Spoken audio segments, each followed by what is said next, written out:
All right, ladies and gentlemen, welcome to Torah Studies / Purim Boot Camp. It's like Clark Kent and Superman without the cape. That's how we're rolling today.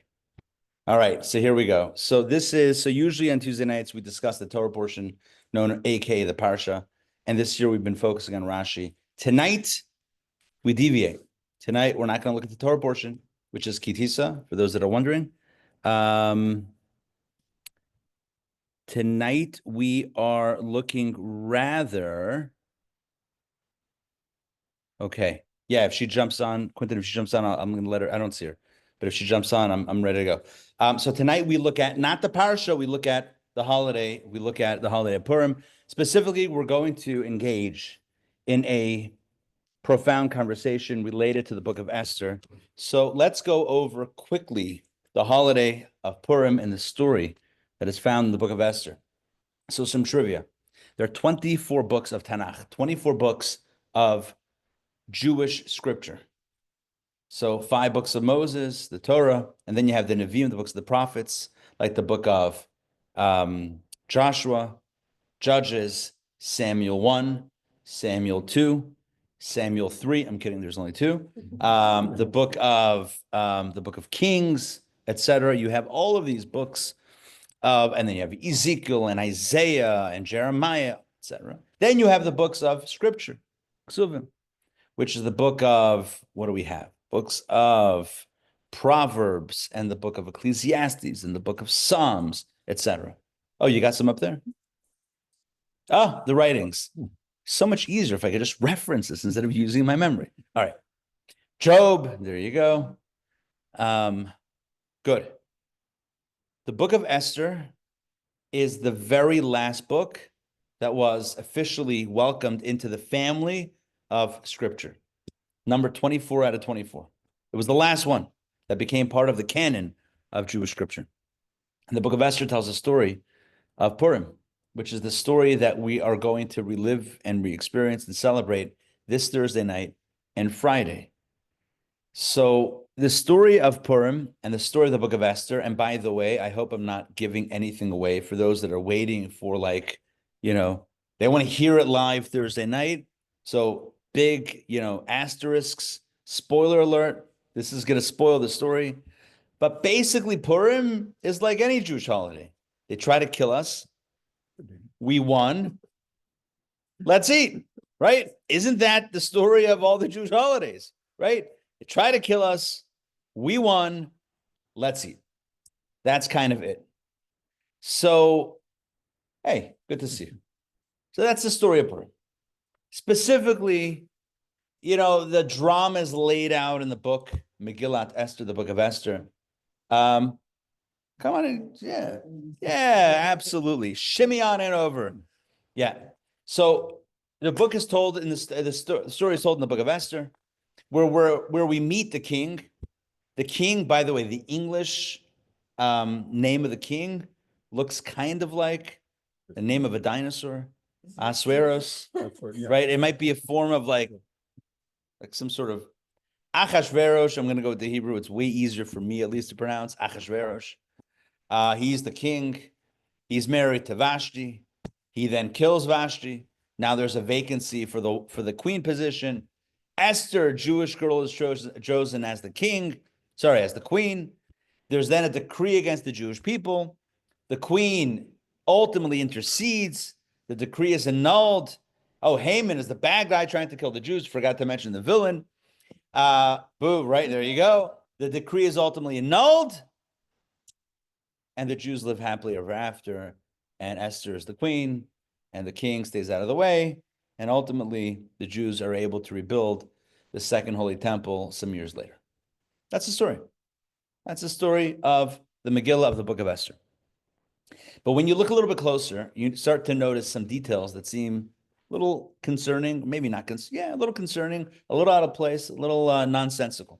So what we're going to do tonight is we're going to take a deep dive into chapter 1 of the Megillah. What better place to start? People love where it gets high drama, where like Haman is building the gallows and, the king can't sleep and there's all this drama. But let's start at the beginning. And here's how we're going to do this. I'm going to read chapter 1. You have it in your booklets. Everyone has a booklet here. I'm going to pull this up online as well. We're going to pull it up. I'm going to read it. And then we're going to go around with the various readings, but let's do this. Give me 1 second. You gonna read it with a tune? I am not going to read it. I know. I hate to disappoint.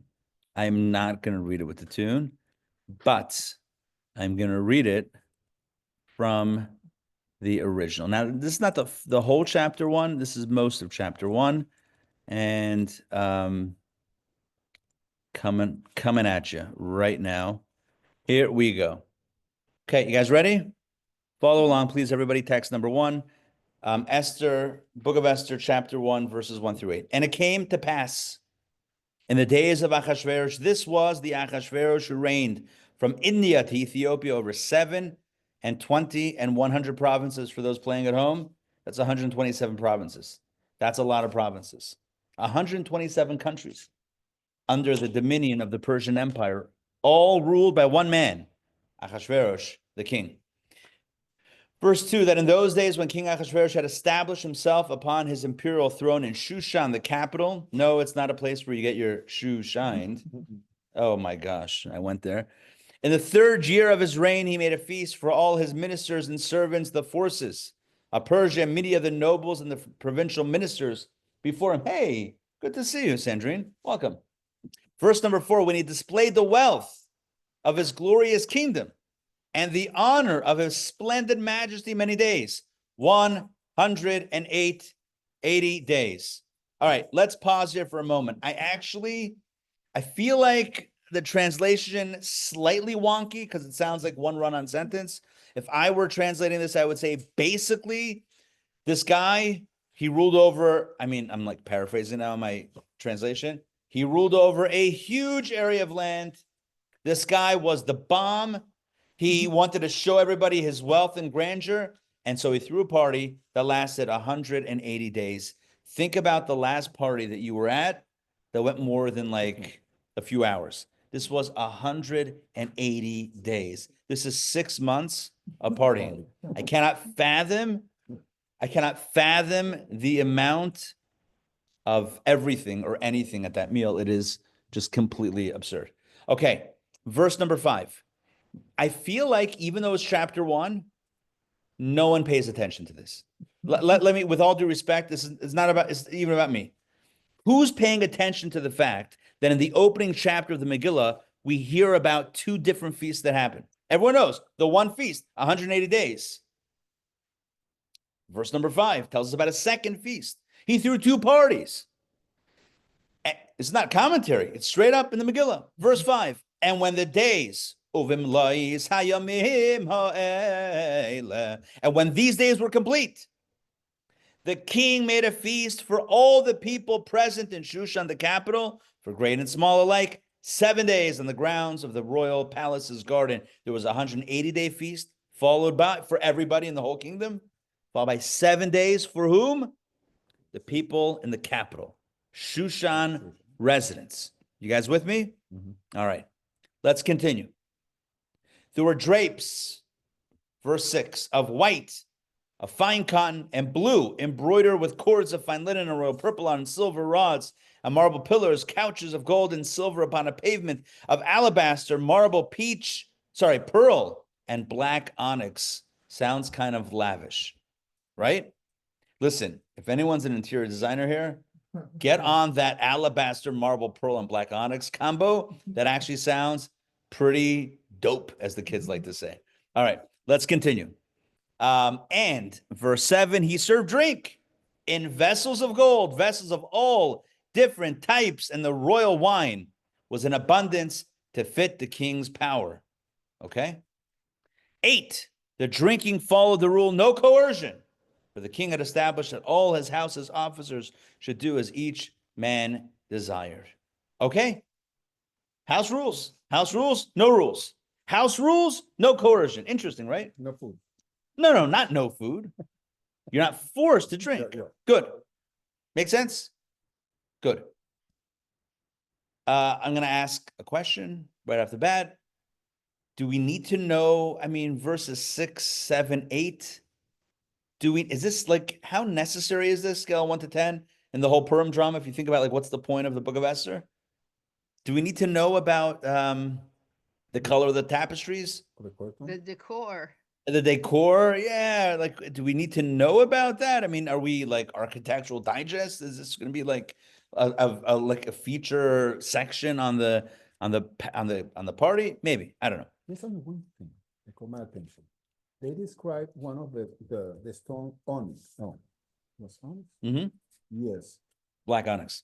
What's the name on Hebrew for that stone? Onyx? Because you know when Aaron described the whole thing, one of one of them is onyx. Well, one of them is Isn't this typically what- translated as onyx. So it's Yeah. the same word that you said.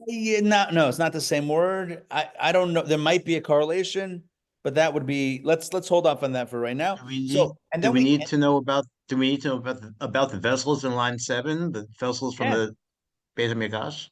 Oh, interesting. Okay, maybe he made them drink, right? Not made them. Maybe they drank in gold vessels from the Beit HaMikdash, from the Holy Temple, is kind of flexing that, look, the temple's destroyed, and we're even using temple implements, temple gear for this Well, I party. think the no coercion may be important given what we know is coming up in the next part of the story. Mm. We need Hold to that thought, know. hold that Some thought. people were coerced, maybe not the folks drinking, but there was some coercion going on. Good. Hold that thought. It's going to come up very important soon. So I this thought is it was for- curious that he mentions white and blue drapes, Yeah. given what's happening in the story. Right. Given kind of like the Jewish colors. Right. Okay, good. We need to know or it wouldn't be there. Say it again. We need to know or it wouldn't be there. Oh, so right. So we need to, so good. Obviously, if it's there, we need to know it. The question is, what's the significance? Now, let's continue the story. Text number 2. I'm going to keep on reading. Verse number 9 through 17. This is literally the continuation of chapter 1. And now the narrative turns into what happens with Vashti, the queen. Also Vashti, verse number 9. Also Vashti, the queen, made a feast for the women in the royal palace that belonged to King Achashverosh. So fine. So there was a feast that he made for the men. She held a feast for the women of Shushan, and that was that. Verse number 10, on the 7th day, remember it was the 7th day party. So here's day 7, the conclusion, the grand finale, when all the fireworks go off. When the king's heart was merry with wine, apparently somebody had a few l'chaim, he commanded Memuchan, Bizisa, Charvoina, Bixa, and Abagta, Zetar, and Karkas, the 7 eunuchs who served King Achashverosh. Number 11, verse 11, to bring Vashti the queen before the king with the royal crown, to show the people and the officers her beauty, for she was beautiful. According to the commentaries, he not only called her to come before the people with the royal crown, but according to the Midrash, only with the royal crown. Verse 12, but Vashti refused to come at the king's command conveyed by the eunuchs. The king was very angry, and his wrath burned in him. Verse 13, the king said to the wise men who knew the time, for so was the king's way to consult those who knew law and judgment, thus Vidin. And those close to him who were these wise men? Karshina, Shetar, Admata, Tarshish, Meres, Marsena, and Memuchan. Memuchan is a euphemism for Haman. Boo, the villain is Memuchan. The 7 princes of Persia and Media who saw the king's face and sat first in the kingdom. And he asked them as follows, verse number 15, according to law, what shall we do to Queen Vashti, since she has not done the bidding of King Achashverosh, conveyed by the eunuchs? Verse 16, the youngest, the least senior, the most chutzpahdik one, Memuchan, Haman, boo, answer before the kings and the princes, not against the king alone as Vashti the queen sinned, but also against the princes and all the peoples and all the provinces of King Achashverosh. For the queen's deed will be known to all women and will cause them to view their husbands with contempt, saying, King Achashverosh commanded to bring Queen Vashti before him, but she did not come. And what's going to happen? There's now a threat. What's the threat? The threat is to the patriarchy. And we cannot allow this to happen. Bum, bum, bum. And so what happens?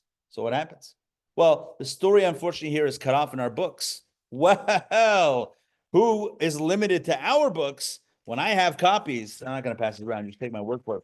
I have copies of the whole chapter 1 right here. The narrative continues in my translation taken from Chabad.org. If it pleases the king. Said Memuchan, let a royal edict go forth from before him, and let it be inscribed in the laws of Persia and Media, and let it not be revoked, that Vashti shall not come before King Achashverosh, and let the king give her a royal position to her peer, who is better than she. And let the verdict of the king be heard throughout his entire kingdom. Although it is great, and all the women shall give honor to their husbands, both great and small. And the matter pleased the king and the princes, and the king did according to the word of Memuchan. The last verse of chapter 1 reads, and he sent letters to all the king's provinces, to every province according to its script, and to every nationality according to its language, that every man dominate in his household and speak according to the language of his nationality. The patriarch key has been preserved.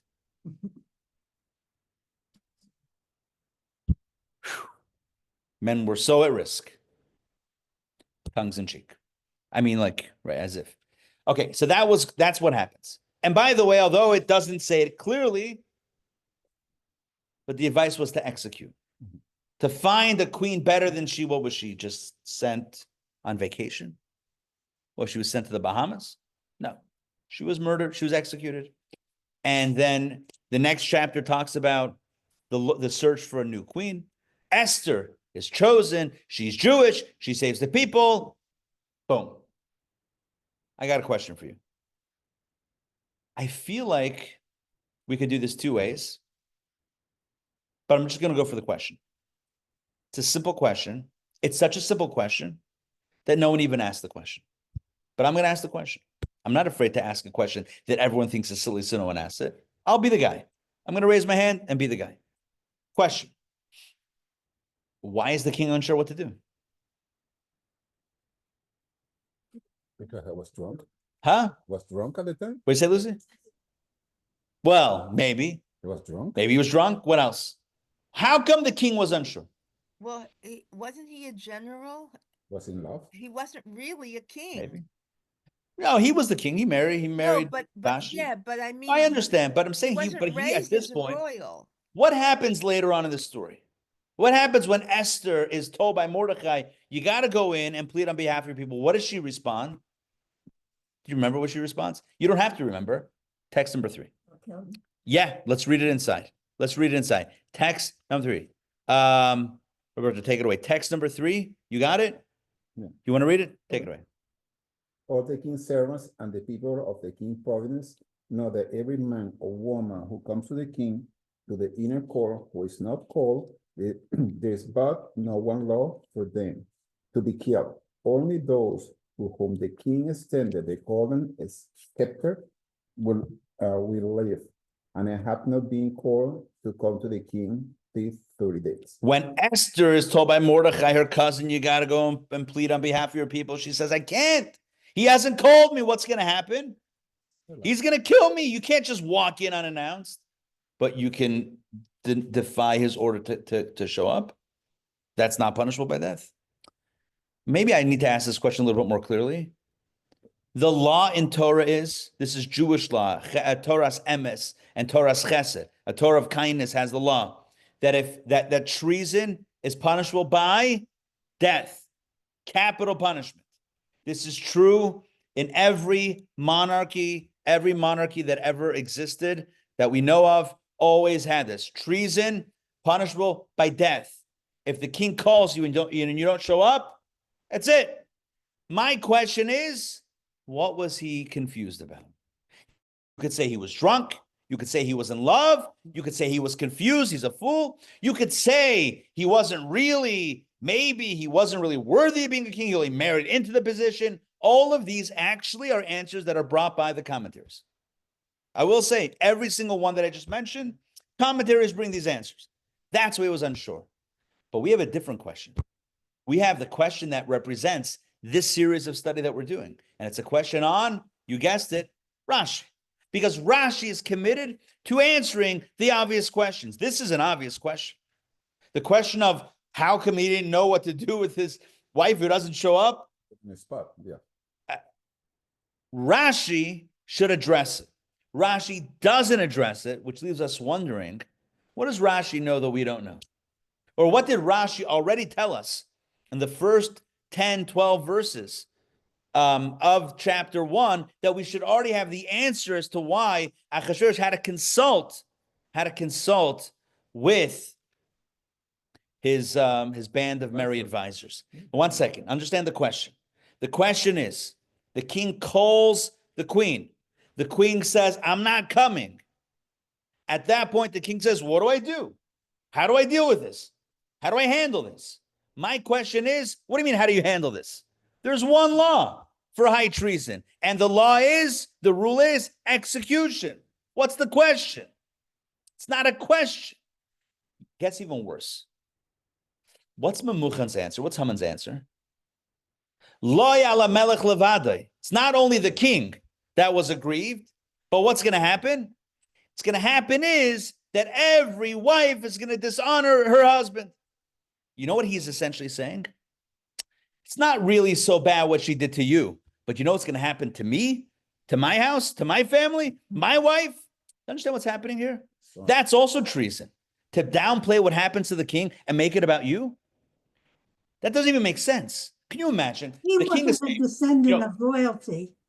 someone, let me finish. So the king is saying, someone did something wrong. Hey, Eric, you made it. Someone did something wrong to me. What do we do? And the answer is, nah, it's not only about you. It's not only about you, Mr. King. What about us?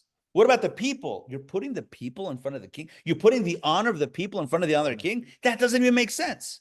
Come in, come closer. You want to sit right here? You want to sit next? You'll get all the hard questions. Bring a chair. Come on in. Eric, we got room for you. I'm gonna scooch over, as the kids say. All right? Scooch. It used to be scoot, changed to scooch. And here we go. All right, here. Oh, nice. All right. Perfect. You guys with me on the questions? Let's read these inside. Ramon, please read this, but give me 1 second. Let me pull this up. For the benefit of everybody. 4A. You ready? The Orach Chaim asked the following question. 4A. And those close to him were, one may ask, what does Nimrod mean when he says, not against the king alone has Vashti the queen sinned? It implies that her sinning against the king alone is insufficient to justify her execution. Yet, in truth, it is only because of her actions towards the king that she might be executed. Nimrod's words are almost incomprehensible. Kind of crazy. And guess what? 4B, continue. Megillat Starim. Take a look. One more 4B. Continue, Ramon. It is hard to understand why he said, not against the king alone has Vashti the queen sinned, but also against all the princes. This itself constituted rebellion against the king, that he considered the minister more important than the monarch. It's like, oh, what happened to you? Whatever. But what's going to happen to us? What kind of mishagas is this? What kind of craziness is this? And you know what's even more bizarre? The king doesn't get upset at the advisors. At this advisor. The king accepts it. He's like, you know what? You're right. Right. What kind of precedent is this going to set? We have to really take care of this right now. So maybe he's confused because something like this has never really happened before. It doesn't make sense. Someone who's Murah b'malchus, that's the Hebrew word for treason. Someone who's Murah b'malchus, execution. Number one, it's obvious. You don't have to, you consult with your board when you're not sure. You bring in your advisors on an issue that's like, oh, I wonder what's going on. You don't bring in your advisors when it's obvious. It's obvious. If you don't follow hey Karen, good to see you. If you don't follow the king, if you don't listen to the king, obviously the rule is execution. Question number one. Question number two, what does Memuchan say? It's not only against you. It's not only against you, but it's going to make a precedent for all the wives. They're not going to respect their husbands. They're not going to listen when they're called. And who knows, the patriarch is going to be challenged. And he's like, yeah, that's a problem. You're telling the king that your issue is not so bad, but our issue is like the real deal. Like, don't do it for you. Do it for us. What is going on here? Again, it's kind of like such an obvious question that no one asks it, but it's such a good question. This question is like, absolutely. So in chapter 1 of the book of Esther, the king calls the queen to come, and she doesn't. So he assembles his advisors. What should we do? And one advisor, who's Haman actually, one advisor says, you got to get rid of her, because what's going to happen is all the women are going to find out that she disrespected her husband, and then all husbands are going to be disrespected. So he's like, you're right. We got to take care of this. So my question is twofold. Number one, why was he unsure what to do? If you don't listen to the king, off with your head. What's the question? Why does he even consult? Why does he convene his advisors? Number one. Number two, what kind of advice did he get? That, it's not only the king that was harmed, but this is going to harm everybody in the kingdom. Imagine you tell a king who's worried about his honor, you're like, oh, it's not only your honor. What about my honor? That itself is treasonous. To put yourself above or even equal to the king. That's and the king has no issue with it. The king accepts it and he's like, yeah, let's do it. Now you might say he's very inebriated. You could say he's very inebriated, or maybe very foolish, or maybe this, that. But you know what? Let's get a better answer. Let's get a better answer. So here we go. To understand this, we need to understand the verses that I kind of zoomed in on. Remember the verses about the drinking? Right? House rules was no coercion. Right? Kikain Yisad HaMelech. Right? That is what for this is. Let's read it inside again. Let's pull up the text. This was text 1a. Okay, this was text 1a. Sorry, text 1, just 1. Verse number 8. The drinking followed the rule, no coercion, for the king had established that all his house's officers should do as each man desired. And now we have a few questions on this. Number one, well, I mean, the first question is, why do we need to know about the rules about drinking? That seems to be very random. But second of all, let's get very nuanced here, and it works better in the Hebrew, but we're in the English because everyone reads English. It says the king had established, the king had established that all his house's officers should do as each man desired. The word established is a little weird here. It should have said, for the king had commanded his house officers to do as each man desired. What does it mean established? And you might think, well, established, commanded, sugazon. What's the difference? It's an awkward phrase to say the king established that all the house officers should do as each man is established. He told them he established. What's establishment? Kind of what he established? What he made like a rule? What does that even mean? But say he commanded, for the king commanded his house officers to do as each man desired. I mean, that's a more normal sentence over there. That's one question. But Second, if we imagine the whole scenario, yeah. Okay, just imagine that we're having a big party here, 100 Yeah. days, then 7 days, Yeah. more drunk people, Yeah. right? And then the king is drunk for the wife, and maybe he was afraid that she was going to be raped because it was established that they can do. So hold on. We're now talking about the drinking, verse 8. I hear what you're saying, but let's focus here for a second. That we're talking about the drinking. The drinking followed the rule, no coercion, right? This is not about showing up for the king. That happened later. For the king had established that all his house officers should do as each man desired, meaning that they should ostensibly respect the desires of the participants, right? So we're not connected. No, yeah, but I'm not. I don't think it's connected right now. So that's one question. Question number one: why does the king establish? The king had commanded. So that's question number one. Question number two is: the verse says the king had established that all his house's officers should do as each man desires. Who were the house's officers? Now, who do you think were the house's officers? Okay, I'm going to read the verse again. I mean, you can look inside. Verse 8. The drinking followed the rule, no coercion, for the king had established that all his house officers should do as each man desired. So who would the house officers be? The advisors? No. The people that were advising him. The people who were there. Yeah, but again, the verse says the drinking followed the rule, no coercion. For the king had established that all his house officers should do as each man desired. Who would the house officers be based on the context of the drinking followed the rule, no coercion? It would be the waiters, the butlers, the people that were pouring the l'chaim, the bartenders. The bartenders should follow the rule, no coercion. However, Rashi, interestingly enough, Rashi has a bit of a different take. Lucy, please read text number 5 on page 126. This is Rashi on verse number 8, chapter 1 of Esther. All the officials of the feast, the chief of the bakers, the chief of the butchers, and the chief of the cupbearers. So Rashi says, thank you very much. Rashi says, who did the king tell lases kertzain ish v'ish, to do whatever the patrons wanted. He told that to the bakers, the chief of the bakers, the chief of the butchers, and the chief of the cupbearers. And now the question is, bakers and butchers? Who's talking about bakers and butchers in this verse? The verse says, right, the rule of drinking was no coercion. For the king told his officers to do to be amenable to whatever the guests want, follow that. Who are we talking about? It would seem the butler, right? The cupbearers, the bartenders, right? The waiters.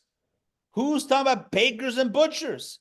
He didn't say the house rules was whatever loaf of bread you want, you should make, because the king told the officers do whatever, That's not what it says. We're talking about drinking.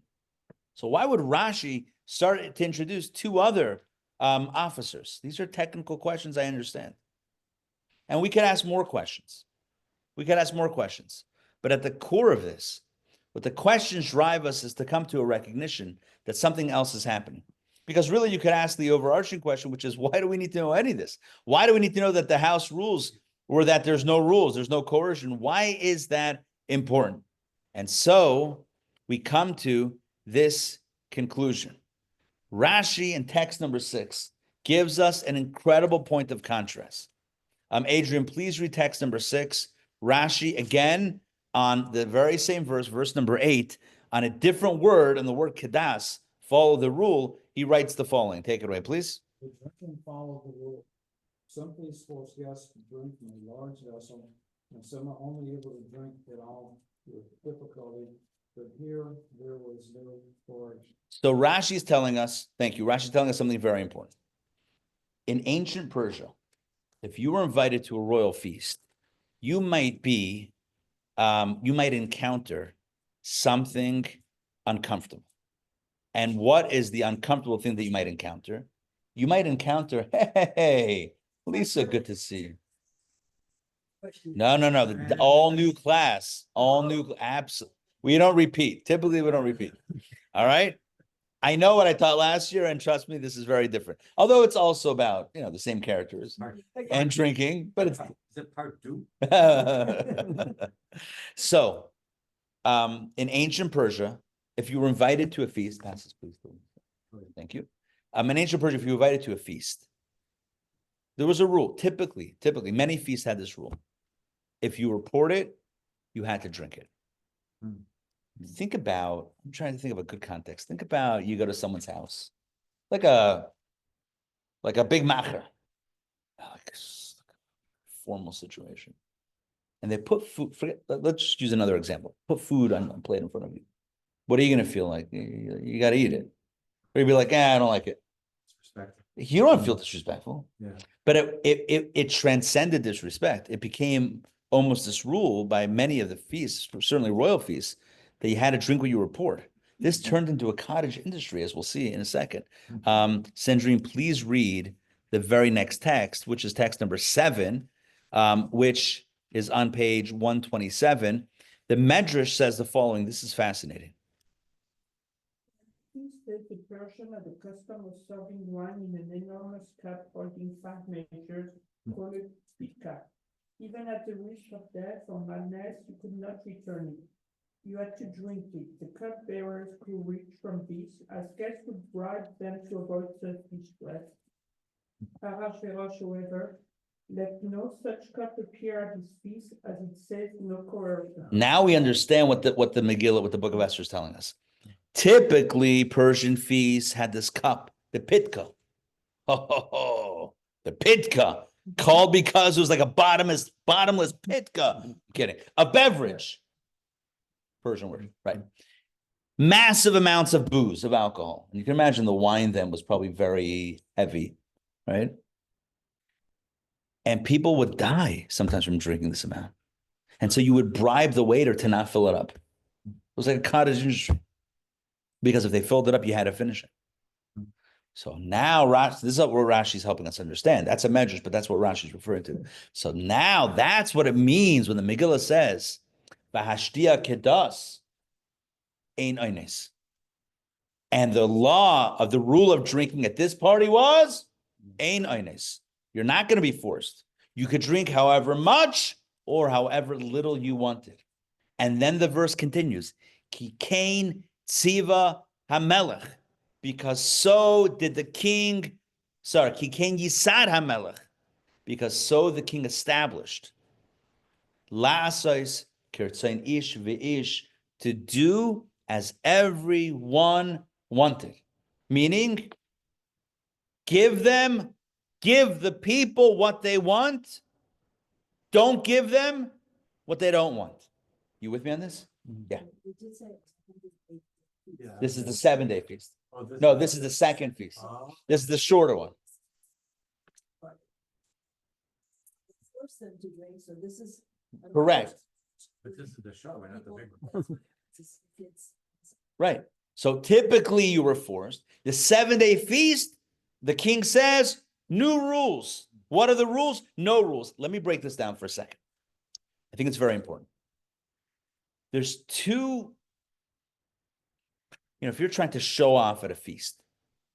So one way that you can do that is by just, bombing everyone with luxury.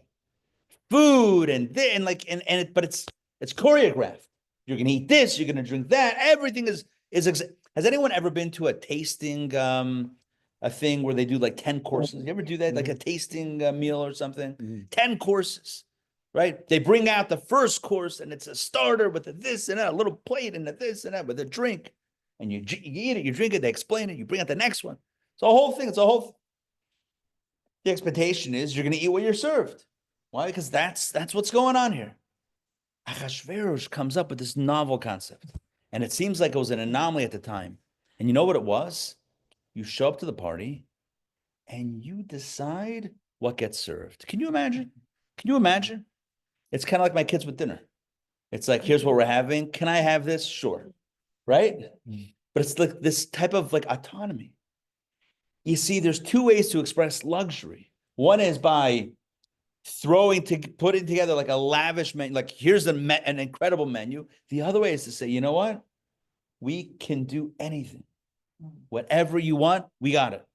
We got the people, we got the bakers, they'll bake whatever you want. We have the butchers, they'll cut whatever meat you want. It's not like there's a carving station with pastrami and turkey in this. Whatever you want. Again, that's what the verse says. Let's go back to the verse. None of this is outside the verse. Let's look back at the verse. Again, text 1. Very important that we understand that this is what the Megillah is telling us. Text number 1, verse number 8. The drinking. Why does it start with drinking if this was the rule of the party? Because the main place where you saw it was regarding the beverage, the alcohol. Because typically the alcohol was forced upon you in ancient Persia. The drinking followed the rule, no coercion. Why was the drinking so weird in this party? Oh, continues the verse, because that was the theme of the party in general. It was like Woodstock. It was like whatever, free everything. Whatever you want. For the king had established that all his house's officers should do as each man desired. Why does it use the word established? Because this was the theme of the party. It wasn't just a specific instruction to the staff. This is the theme of the 7-day party. This is like an open-ended party, open-ended menu. Whatever you want, whatever you don't want is fine. In other words, this was an oasis of autonomy, of agency. This is your party. Crowd pleaser. By the way, that also shows on the majesty of the king to pull off such a party. Yeah. Right? Where you're like, whatever you want. This party, you're going to write your own script. You're going to write your own narrative. Like, I'll have everything in place that whatever you want or don't want, all your dreams will come true. All you can eat buffet. Is that what he wrote? No. This was an isolated 7-day oasis. This was like whatever you can, he was drunk, whatever you can dream of, whatever you want. Again, that's the drink. I'm reading it again, verse 8. The drinking, vashtia kedas ein eines. The drinking follow the rule, no coercion. Ki kain yisad hamelech. For thus the king established that all his house's officers should do as each man desired. And Rashi says, who are the house's officers? the baker, the butcher, and the cupbearer. Why? Because the main part of the meal was probably not the drink, it was probably the food. The point is the spirit and spirits of this feast you're designing your own party. It's almost like Web 1.0 or 2.0. 1.0 is we're going to tell you what to do. 2.0 is you create your own adventure. Gaming used to be you were Pac-Man. You could only go in a certain place.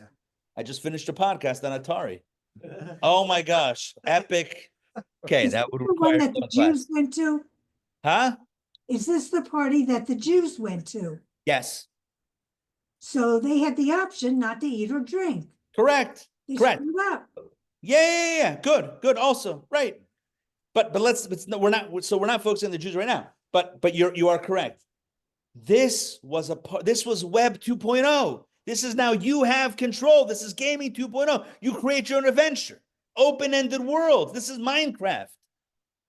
You're creating something. We gave you the tools to create. You're at the party, go for it. It's your party. There's no menu. There's no set menu. Whatever you want, whatever you don't want. Now we understand the next verses. The king calls Vashti. Come. What does she say? I don't want to. Now he has a dilemma. I asked before, what's the dilemma? If you don't listen to the king, off with your head. Isn't it obvious? You understand why it's a dilemma now? Because if the party is a party of radical agency, radical personal, autonomy, and the king beckons you and you say, I don't want to come, maybe you have to respect that. Even so. But she heard no coercion and she took it for granted, no coercion. Bingo. The king says, Vashti, okay, that's why the brilliance of chapter 1 of the Megillah, it lays it out. Vashti, I asked before, why all these verses? Brilliant. Vashtia kedas ein oines. The rule of this party was, do whatever you want. Don't do whatever you want. So the king calls her, said, I don't want to go. So now the king's like, oh man, is that it? I mean, because technically she's allowed to say no, because we made the rule of this 7-day party, do whatever you want and don't do what you don't want. So don't even show up.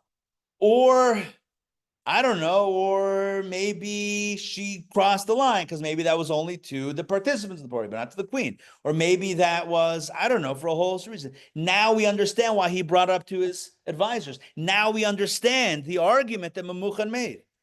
Memucan said, you're right, it's not about you, it's not about this party. There's going to be a ripple effect that goes beyond this party. Because the ripple effect is that wives will no longer respect their husbands, and that is something that we need to end, even though in this context what she did was okay, but who's going to think about the future of the patriarchy? And so he says, you got to take her out, and he does.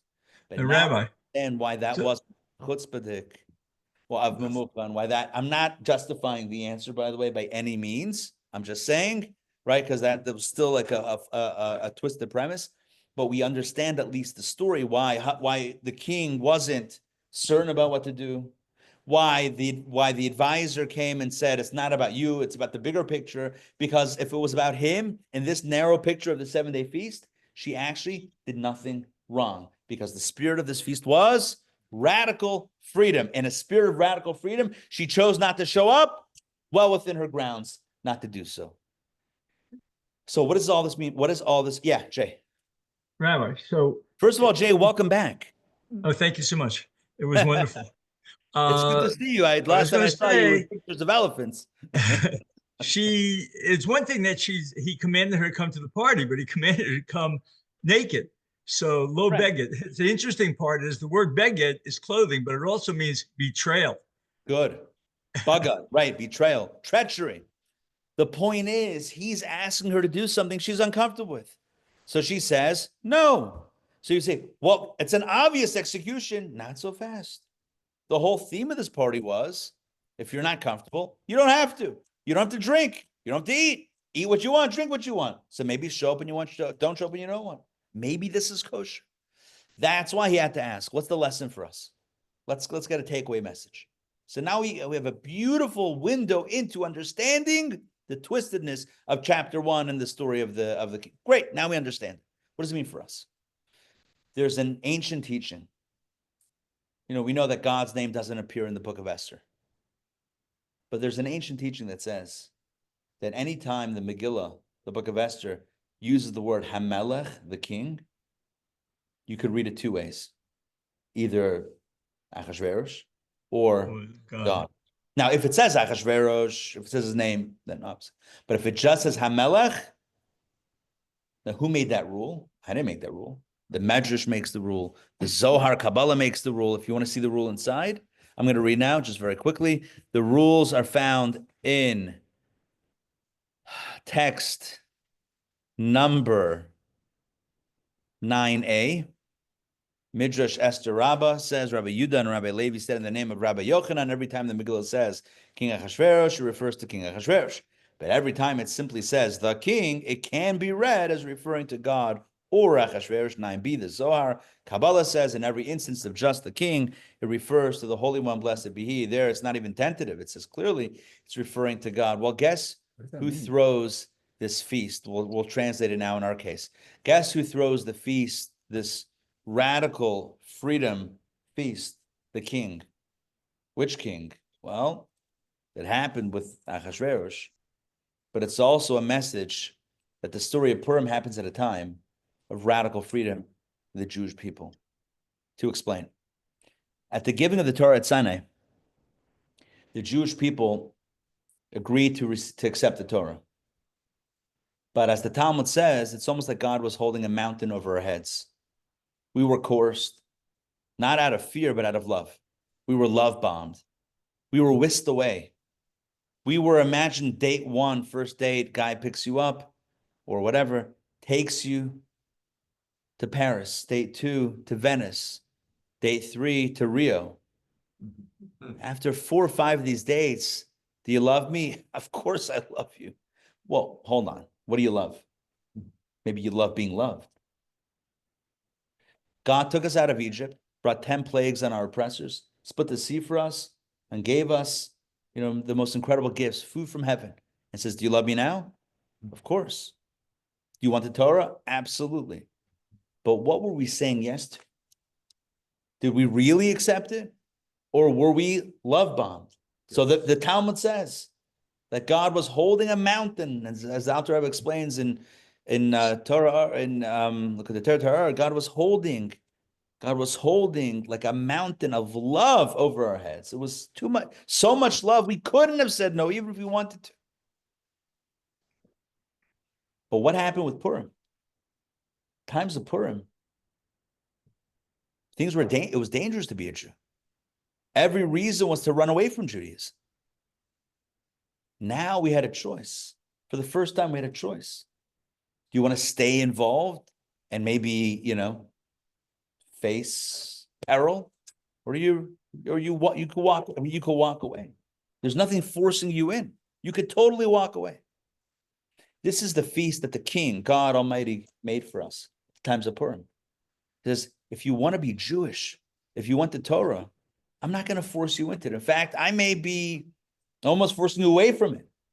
If you take it, it's because you want it. It's an affirmation of your real desire. The story of Purim, as it stands in the historical framing and historical context, the story of Purim is a time when we, the Jewish people, kimu v'kiblu hayudim, we affirmed what we had accepted at Sinai. At Sinai, we said yes. In times of Purim, we really said yes. We said yes, even at the cost of our lives. We said, we're still in. You cannot scare us away. We said yes when it was great. We're still saying yes when it's not so great. It's a time of freedom. And so the message for, I would say today, it's even a more radical form of freedom, because there's that which pushes you into something, which is, not really your choice. You were love bombed. Then there's that which pushes you out, which may make you push yourself in to be to not be pushed out. But what about in 2025, when by and large, obviously not extreme examples, notwithstanding, or extreme examples notwithstanding, when by and large, the world is neutral on Judaism. You want to be Jewish? Great. You don't? Great also. You want to practice? Great. You don't want to practice? Great. You want to remain strong? Great. You want to assimilate? Great. Like no one actually cares, by and large. Since October 7th, maybe a little bit different, but by and large, no one cares. Okay. No, there's like zero pressure either way. There's not pressure to, there's not pressure against. And you wake up in the morning and you look at yourself in the mirror and you say, who do I want to be? No one else, nothing else matters. And by the way, we live in a time of radical personal autonomy. We live in a time when the mantra of the day is, be your true self. And the question for all of us is, well, who is our true self? Who is our true self? I mean, I could give you the answer, but wouldn't that be a coercion? God is the king and he's saying there's no pressure. But because there's no pressure, when we make the right choice, how much more valuable is it? My friends, the story of Purim and the book of Esther reminds us that sometimes the best pressure is no pressure at all. And sometimes, like in the story of that 7-day feast, sometimes we don't have any coercion whatsoever, not for, not against. You can drink if you want to. You cannot drink if you don't want to. You can eat carbs. You don't have to eat carbs. You can eat meat. You can go vegan, whatever you want. The cupbearer, respect the patron, respect the guest's wishes. The baker, respect their wishes. The butcher, respect their wishes. So now what? There's only one question left. What do you want? What do you want? And that gives God the greatest nachas. I mean, in a relationship, the greatest, no, they're good. No, we're going over time, it's fine. The greatest gift of a relationship is when the other person chooses you freely. If you're coercing someone in a relationship, first of all, felony, right? Obviously. But even not to that degree, it's still like you pressure. It's not a relationship. You pressured someone into a relationship. It's not a relationship. You guilted someone into a relationship. What kind of relationship is it? A real relationship is one in which the other person chooses you freely. Let us return the favor to God. God gives us this era of amazing freedom and personal autonomy. Let's repay this blessing by freely choosing God, by freely choosing to live a meaningful Jewish life. May all of our deeds indeed be meaningful, be of our own volition, and may we give God the nachas, the pleasure and the joy of us choosing him, not out of force, but out of choice. And let us say, Amen. That's the story of Purim told this year in this incredible Purim boot camp. A quick few notes, and then we'll take questions, but in case people have to log off. So Purim begins Thursday night and continues until Friday night. It actually goes, well, and then Shabbos is Shabbos. So it kind of cuts off by this onset of Shabbos. There are 4 mitzvahs. Hear the Megillah, have a feast, give money to the poor, and give gifts of food to a friend. You give tzedakah, you give money to 2 people, and you give food, like gifts of food, to at least 1 friend. You give to more. 2 types of food to 1 friend, 2 gifts of money to 2 people.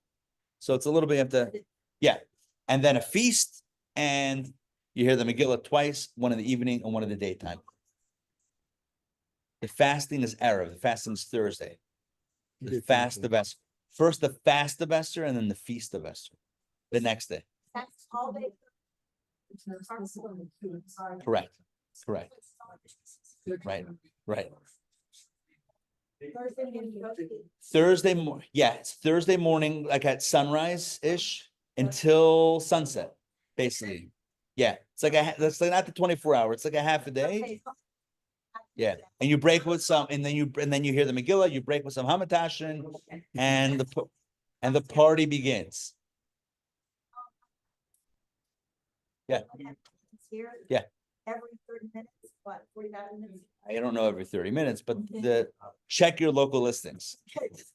It should be in the Shushan Times. You can find it. I'm kidding. Thursday night. Yeah. Megillah reading, party. Again, check your local listings. I don't remember the times. It's in the evening. Is it print? There are flyers, right? Yeah, there's a big party Friday. Here? Yeah, Friday, like late afternoon, there's a big, like maybe 5 o'clock. There's a big party that then goes into a Shabbat meal as well. Does it go into a Shabbat meal? I'm not sure. Whatever. There's no, not a Shabbat meal. It's a meal that it goes probably into then the onset. My son will be in town. He reads actually very nicely. I'm biased. Yeah, I mean, you can follow, you can catch on when, yeah, yeah, the synagogue will have copies of the book. All right, any questions, comments? What the explanation point of Bosch was in regards to the free will and doing what you want. Yeah. You're talking about in the text? In the text? Right. It's kind of a confusing point. It is a confusing point. But that opens it up for the interpretation, which is awesome. Yeah. What happened with the Esther descendant? They were Jewish because the mother was Yeah. Jewish. So what Yeah. happened with them? Her son was the king. Esther's son was the king, who was Jewish. He's the one that ultimately allowed for the rebuilding of the second temple. Oh, The story goes that a few years after Esther, after her reign, Jews began coming back to Israel, and they started rebuilding the temple, but it didn't get off the ground. Maybe 15 years later or so, or 18 or 20 years later, when her son became, I forgot his name, was he Darius, Daryavesh, or whatever? Yeah, Darius. So he then allowed and granted, resources to build a temple. And the understanding is, well, he was Jewish. Yeah, because he allows the corporal to go there and reveal it. Yeah. Nehemiah. Yeah. I don't remember the fine details, but the basics are. Adrian, great to see you. Happy Purim. Excellent. Allowed to defend himself. They ultimately were allowed to defend themselves. Yeah. Initially, the decree was that there was a people that was scheduled to be annihilated in one day, and the word didn't go out as to which people it was. Mordechai found out about it, but the word didn't go out. So theoretically, the people couldn't defend themselves. So then a second decree came out when Mordechai rose to said they are allowed to defend themselves. So it was put out officially as the year would have been. It was toward the end of the 70-year exile between the first and second temple. The second temple was destroyed. Let's figure this out. In the year 7. Years later.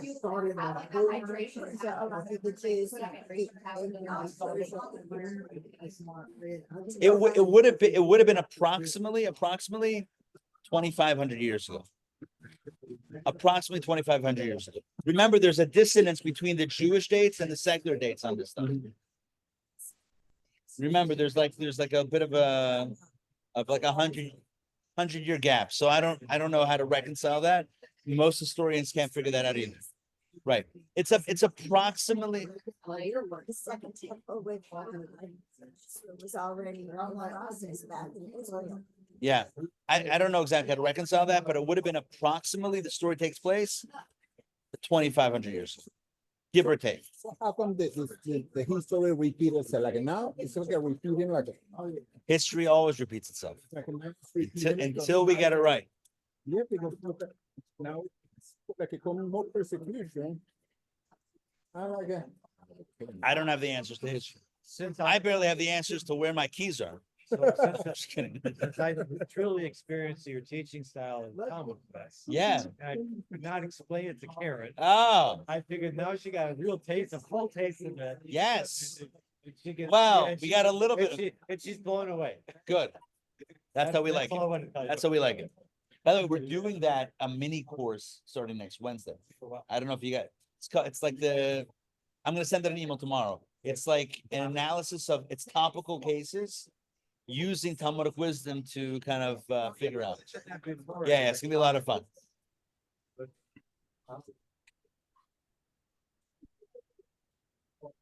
Oh, there's no class tomorrow.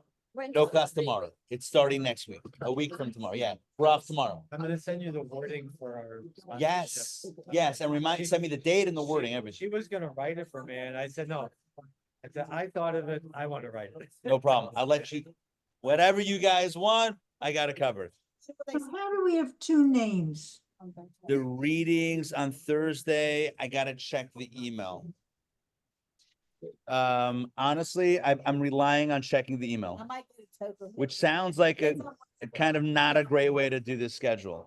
Let's see. I'm gonna look up the email, see if I can find. All right, online crew. And let me put up my volume because it's really loud here. Sandrine, great to see you. I hope so. All right, it's good to reconnect. I want to tell you about Toronto and everything. I went to see Mendel in Toronto. That was epic. All right, we'll talk more. Grab some chicken on the way out if you want. Who's reading the Megillah? I'm not sure who the official reader in Shul is, but Nassim Solish reads the Megillah. Oh, he's coming home? He's coming home. Breaking news. I didn't Yeah, know that. From California. Yeah, we just got him a ticket last night. 1 second. Here we go. Thursday. Or Esther? Sorry? What name came first, Hadassah? or Hadassah. Esther? Hadassah. So Yeah. why don't we go back to it? It's like Moshe. Moshe wasn't his name. His name was Tuvia. His name Moshe was the name that the daughter of Pharaoh gave him. Right? But we go by Moshe. I don't know. My name's not even Ari. What did his Bob. mother No, I'm kidding. No, I'm just joking. No. That was a joke. Yared was another name. My mom's is on. She can fact check. Don't worry, and she will. So the Megillah reading, checking? right? The Megillah reading is 8 p.m. and there's one in here in this room, and there's one in the main sanctuary. There's two readings, one in here and one in the main sanctuary. Both start at 8, and then on Friday there's Megillah at 7:40 a.m., 9:25 a.m., 4:30 p.m., and the party begins at 5. See, that's the thing. I have it in my email, so like when I need to know, I'll be like, oh, So I can see it on Friday or on Thursday, Yeah. either one. absolutely. A whole new cast. Each time it's a whole new cast of characters. You can't have water there. Yeah, fast means no food or drink. Or water. Okay. So I'm just drinking some water, but I have a, what's it called, a floater in this eye and I can't read very well if I get dehydrated. So Got it. I'll drink before and then just go till. You can drink through your eyes though. Yeah. Exactly. Joking. I didn't. By the way, if it's gonna be medically adverse to like detrimental, make sure to consult a doctor. This is not medical advice. This is halacha, different field. Ari, what am I fact checking? Yeah. So Mom, what'd you say? What am I fact checking? What is she fact checking? I don't remember. Oh, my name? I was joking. I made a joke about the name. No, it's- I don't even remember. That was like 2 jokes ago. I can't remember. we Can't say, remember what I'm saying. so the second party was really given by Hashem? Say it again. Say it again. The second party, Yeah. that's really came from God? No. The second party was a thing, Yeah, but since it uses the term Hamelech, the king, that usually we can refers read to it as an alternate spiritual message as well. So what That I'm the King, hearing- God Almighty, also for us makes a party, creates a world in which he says, "Hey, nice. I'm not. If you do good, you're not going to be immediately met with confetti. If you do bad, there's not going to immediately be a lightning bolt. It's going to be neutral enough that you're going to have to make the choice. It's not going to be easy." It's called that's what I'm laissez-faire government. hearing. What? Laissez-faire government. Remember Right. that term from history class? Yeah. No, I don't hear it that way. The way I'm hearing it is God said, here's your choice. Correct. And I guess maybe some people didn't eat or drink, especially since everything came from the Beit HaMikdash, and others did. It seemed to me you were just saying that Well, God gave us a choice. correct. The point is that in this life, we have free choice. And, you know, by Sinai, maybe we felt coerced, but since then, It's pretty much up to us. And we're encouraged to make the right decision, even when it's not easy, even when we could easily say no. But when we make the right choice under these conditions, then it means something. And that's kind of cool. That's kind of cool. Okay, all right, we'll sign off. Okay, Dr. Maxey, great to see you. Quentin and Mia, great to see you. Oh, hold on one second. I'm getting a message. Oh, cool. Nice. All right. Thank you for the nice neighbors, whoever you are. Very nice to meet you. Oziel, Hector, Danny, Susan, Jeff and Diane, Burton, and of course, Neighbors is my friend from Pittsburgh. very nice. Very nice. Deborah, Mom, Larry. All right. Be well. So Rabbi, a big shout out and thank you to Chabad, because we're actually having a Megillah reading in Brunswick, Georgia at 7:30 at Andy Byron's Tea Factory. No way. Yeah. Is it Rabbi Markowitz who's doing it? It just, the number on the flyer that came out says Rabbi Yossi, so I don't know who it is. It's probably Rabbi Markowitz, who does Chabad of rural Georgia, meaning he goes around to all the places that don't have Chabad communities to help facilitate. He's probably not doing it himself. He probably brought down yeshiva students to go to different cities. So that's really cool. If you don't mind, take some pictures, send them to me. I'll send them to my son, who knows everybody that age. We'll get some IDs on it. Okay. Well, yeah, because it's not a Yom Tov, so I could take pictures, right? Yeah. Yeah. 100%. Okay. Yeah. I mean, it's a holiday, but it's a minor holiday. It's not a right. Yeah. Okay, totally thanks. Pleasure. But we're excited. Is that Yared? Yes. Wow. You should have lots of nachas. Yared should be safe. You should continue defending our people and our land. Amazing. Wow. Amazing. 6 weeks Lots of love. because he's still learning, and then he'll get deployed. Then Beautiful. I don't sleep at night anyway. Lots of nachas from the whole family. To everybody, lots of love. Chag Purim Sameach. Happy Purim. Oh my God. Happy Purim. See you very soon. Check the emails, by the way, we have a lot of good stuff coming up. See you all. All right. Take care.